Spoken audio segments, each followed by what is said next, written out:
मीनू मौसी, आज तो बड़ा सच सवर रही हो। कहाँ जा रही हो? तुझे नहीं पता क्या? अरे अभी अभी कालू कौआ और कजरी आए थे। हर बार की तरह इस बार भी चिंटू का जन्मदिन धूमधाम से मना रहे हैं, तो बस शाम की तैयारी कर रही हूँ। अच्छा तू बता, तू क्या पहन रही है? मेरे घर तो नहीं आए कालू भैया, पर हर साल तो आते हैं। इतने में रानू की बेटी मिंटी वहाँ आती है।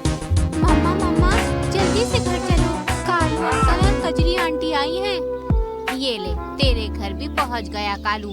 जा जा जल्दी जा, और हाँ, शाम को साथ में चलेंगे। हाँ मीनू मौसी, अब चलती हूँ। रानू मिंटी के साथ घर पहुँचती है, जहाँ कालू और कजरी उसका इंतजार कर रहे थे। माफ करना कालू भैया, कजरी बहन, जरा मीनू मौसी के पास गई थी, तो आप लोगों को इंतजार करना पड़ा। कैसी बातें कर रही हो रानू? तो क्या हुआ अगर थोड़ी देर इंतजार भी कर लिया तो? हाँ रानू बहन, तुमने तो हमारी कितनी बार मदद की है। खैर, यहाँ हम अपने बेटे चिंटू के जन्मदिन का न्योता देने आए हैं। बहुत बड़ी दावत कर रहे हैं इस बार, तुम और मिंटी जरूर आना।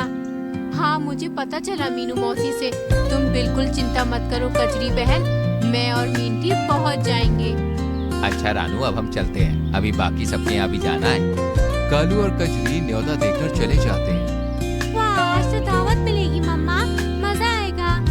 हाँ बेटा, बहुत मजा आएगा। अब चलो पहले बाजार चलते हैं, चिंटू के लिए कोई गिफ्ट भी तो लाना पड़ेगा ना। रानू और मिंटी गिफ्ट लेने के लिए निकल पड़ती है। दूसरी तरफ कालू और कजरी मोंटू मोर के घर जाते हैं। अरे कालू, आओ आओ, कजरी भाभी भी आई हैं।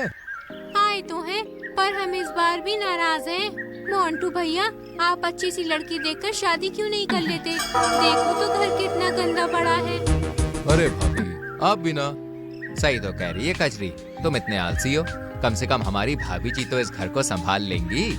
ठीक है कालू, सोचता हूँ, पर तुम बताओ कैसे आना हुआ? सब ठीक तो है? मुझे मालूम था कि तुम भूल जाओगे। अरे भाई, चिंटू का जन्मदिन है, न्योता देने आया हूँ, शाम को समय से पहुँच जाना। अरे हाँ, मैं तो सच में भूल ही गया। आज का दिन तो भाई बहुत खास है। तुम चिंता मत करो, मैं पहुंच जाऊंगा। और भाभी, इस बार भी पकवान अपने हाथों से ही बनाइएगा। आपके हाथों में जादू है सच में। कालू और कजरी सभी को न्योता देकर अपने घर चले जाते हैं।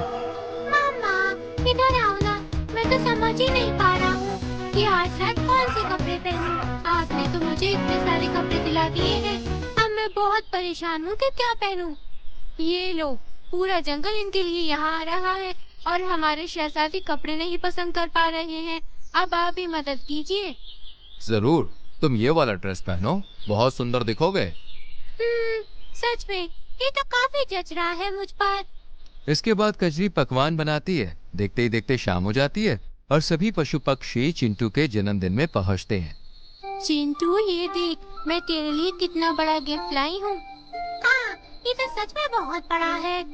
चिंटू बेटा, ये मेरी तरफ से, खूब खुश रहो। शुक्रिया मीनू मौसी, आप बहुत अच्छी हैं। एक के बाद एक सभी चिंटू को गिफ्ट देते हैं और फिर खाना खाकर जमकर नाचते हैं, गाते हैं और खूब मस्ती करते हैं। चिंटू, मैं तो इस बार डांस करके बोर हो गई। चलना, मौसम बहुत अच्छा हो रहा है, कहीं बाहर चलते हैं। बात तो ठीक है, पर मम्मा नहीं जाने देंगी। अरे पूछ के तो देख, अंकल आंटी मान जाएंगे। अकेले अकेले घूमने का प्लान बना रहे हो? मैं भी चलूंगा। वैसे भी यहाँ सब बड़े लोग हैं, हम बच्चों का क्या काम। तो चलो चलते हैं। तुम लोग इतना कह रहे हो तो ठीक है, मैं मम्मी पापा से पूछ कर आता हूँ। चिंटू कजरी और कालू के पास जाता है और पूरी बात बताता है। नहीं बेटा, अभी रात का माहौल है और बाहर मौसम भी खराब है। तुम अभी छोटे हो, इसलिए अभी हम तुम्हें बाहर नहीं भेज सकते। पापा बिल्कुल ठीक कह रहे हैं चिंटू, तुम ऐसा करना, कल दिन में चले जाना। अरे पर मेरा मन है, और मैं इतना भी छोटा नहीं हूँ, बड़ा हो गया हूँ। वाकई बहुत बड़े हो गए हो, पर इतने नहीं कि रात में घर से बाहर जा सको। पर आप हर बार मना करते हैं, क्यों? मैं जा रहा हूँ। जिद नहीं करते चिंटू, चलो अब तुम जाके अपने दोस्तों के साथ खेलो। मेहमान आए हैं, हमें उनका भी ध्यान रखना है। मेहमान? पर मेरी बात तो सुनिए। नहीं सुनी, कोई बात नहीं, मैं तो जाऊंगा बाहर, और जरूर जाऊंगा।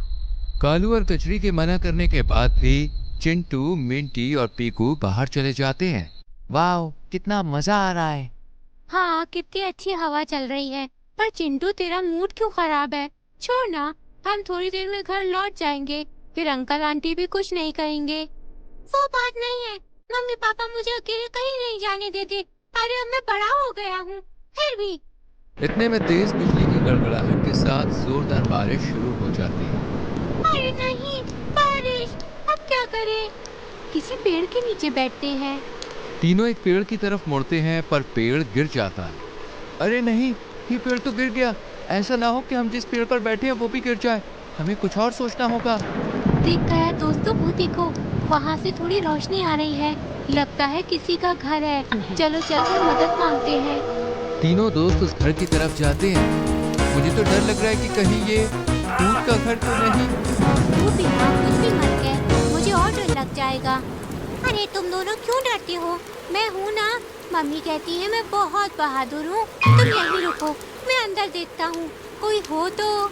चिंटू अंदर जाता है। घर में एक दिया जल रहा था। 3 घोंसले थे, लेकिन घर पूरी तरह से खाली था। दोस्तों जल्दी अंदर आओ, यहाँ तो कोई नहीं है, घर पूरा खाली है। ऐसे कैसे? जरूर यहाँ जो रहता हो वो कहीं बाहर गया होगा। मुझे भी लगता है हमें यहाँ पे नहीं ठहरना चाहिए। तो कहाँ जाएंगे? बारिश देखी है, ऐसा करते हैं बारिश थमने तक यहीं रहते हैं। घर का मालिक जब आएगा तो उससे बात कर लेंगे, और बारिश थमने से पहले नहीं आया तो बिना कुछ कहे ही निकल जाएंगे। मुझे चिंटू का आइडिया ठीक लग रहा है, और कोई रास्ता भी तो नहीं है ना हमारे पास। ठीक है, तो फिर ये बड़ा वाला घोंसला मेरा। तीनों दोस्त काफी देर तक बारिश थमने का इंतजार करते हैं, पर बारिश रुकने का नाम ही नहीं ले रही थी। काफी देर गुजरने के बाद तीनों को नींद आ जाती है। दूसरी तरफ कालू जी, मैंने पूरा घर देख लिया, आसपास भी देख लिया, चिंटू कहीं नहीं है। मिंटी भी नजर नहीं आ रही है, और पीकू भी। लगता है बच्चे कहीं बाहर गए हैं, लेकिन इस भयानक बारिश में कहाँ? हमारे मना करने के बाद भी चिंटू ने ये किया।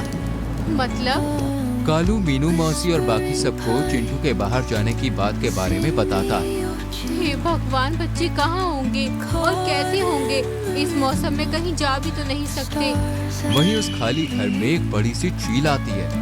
ओहो, एक साथ 3 शिकार, आज तो मजा ही आ गया। एक साथ 3 नरम पक्षियों का शिकार करने को मिलेगा। आज होगी असली पार्टी। चील जैसे ही अंदर जाती है, मिंटी की आँख खुल जाती है। चिंटू, पीकू जल्दी उठो, ये तो शिकारी पक्षी है। वो दोनों हड़बड़ा कर उठते हैं। अरे नहीं, अब ये हमें खा जाएगी। बिल्कुल बच्चे, आज तो ऊपर वाला मुझ पर मेहरबान है जो तुम तीनों मेरी कुटिया में आए। बड़े दिन हो गए स्वादिष्ट भोजन नहीं मिला, पर आज ये इच्छा पूरी होगी। इतने में मिंटी की नजर एक छोटे से होल पर पड़ती है। दोस्तों वो देखो, वहाँ से हम भाग सकते हैं, जल्दी करो। मिंटी और पीकू तो बचकर भाग जाते हैं, पर चिंटू वहीं रह जाता है। अरे नहीं, चिंटू तो अंदर ही है। इससे पहले कि वो शिकारी पक्षी उसके साथ कुछ करे, हमें सबको बताना होगा। दोनों भारी बारिश में कालू कौवा के घर पहुंचते हैं और उसे पूरी बात बताते हैं। तुम दोनों मेरे बच्चों को वहाँ छोड़कर क्यों आए? ना जाने वो शिकारी चील मेरे बच्चे का क्या हाल करेगी। कालू जी जल्दी चलो, आज मेरे बच्चे का जन्मदिन है। मैं नहीं चाहती ये उसका आखिरी दिन बने। जल्दी चलो। हम सब चलते हैं कजरी बहन, धीरज रखो, कुछ नहीं होगा चिंटू को। अगर उस चील ने चिंटू को कुछ किया तो आज उसे जिंदा नहीं छोड़ेंगे। सही कह रही है रानू, चलो अब देर मत करो। इस तरह सभी पक्षी मिंटी और पीकू के साथ चील के घर में पहुंचते हैं, जहां चिंटू घर में बने एक छोटे से होल में बैठ गया और शिकारी चील उसे बाहर निकालने की कोशिश कर रही थी। बच्चे जल्दी बाहर आ, वरना अच्छा नहीं होगा। कह देती हूँ, आज तुझे खाकर ही दम लूंगी। चल जल्दी बाहर आ, वरना मैं इस छेद में आग लगा दूंगी। तू आग लगाएगी? रुक। भाइयों बहनों, टूट पड़ो। मीनू और कजरी के हुंकार पर सभी पक्षी चील पर टूट पड़ते हैं और पीट पीट के उसे अधमरा कर देते हैं। अब बोल, आज के बाद हमारे बच्चों की तरफ आंख उठाकर भी देखेगी? अरे कैसे देखेगी? आंखें न नोच लूंगी मैं इसकी। हाय माफ कर दो, आज के बाद ये गलती कभी नहीं करूंगी, माफ कर दो। अब आया ना ऊंट पहाड़ के नीचे। चिंटू बेटा, देख लिया अपनी जिद का नतीजा। हमने तुम्हें मना किया था कि इस वक्त बाहर मत निकलो। मैं तुमसे बहुत नाराज हूँ। अगर तुम्हें कुछ हो जाता तो जाओ, मैं तुमसे बात नहीं करूँगी। सॉरी मम्मी, सॉरी पापा, मुझसे गलती हो गई। आज के बाद मैं आपकी कभी बात नहीं टालूंगा, हमेशा वही करूँगा जो आप कहेंगे। बेटा, बड़ों की बात जरूर माननी चाहिए, क्योंकि वो तो हमारा भला ही चाहते हैं ना। मैं समझ गया मीनू मौसी, अब से मैं हमेशा मम्मी पापा की बात मानूंगा।